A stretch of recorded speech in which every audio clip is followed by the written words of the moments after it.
Fast forward to maybe 2, 3 weeks ago, and most of the reporting around Arsenal's pursuit of a striker now suggests that Victor Gyökeres is at the top of the list. And that is because Andrea Berta is the one that wants him. That narrative gives the impression that there's a wedge between these two guys, that one wants X player and one wants Y player, and that this is going to be the start of a problem. You don't have to see it like that. Lots of people are saying Arsenal have gone off of Benjamin Sesko. Arsenal are not completely convinced anymore that he's the right guy. That might be nothing to do with the player's ability. That might be nothing to do with what they believe the player's ceiling to be. It might be nothing to do with that whatsoever.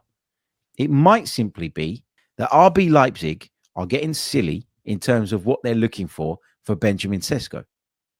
And Arsenal have their price point whereby they will not go any further. If that's the case, and Arsenal are looking at this, 1 year we hear it's a 50 million euro release clause, the next it's 60, then it's 65, then it's 70, then it's 75. Now you're talking north of 75. Maybe that's the reason that Arsenal have pivoted in a different direction. Who knows? We don't know.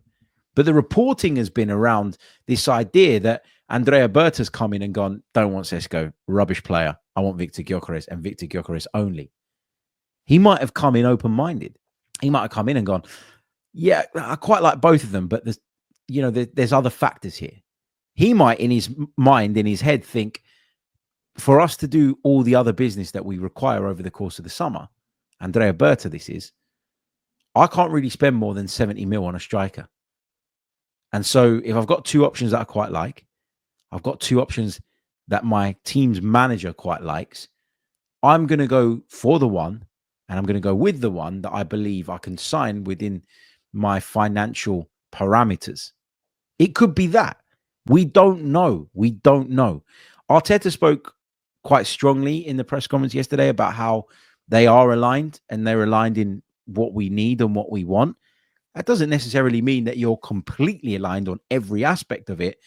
It might be, we're aligned in the fact that we need a big, strong, powerful, hard-shooting, hard-hitting number 9. There are probably others out there that Arsenal's scouting department are looking at in great detail, whose names we've not even heard linked with the club right now.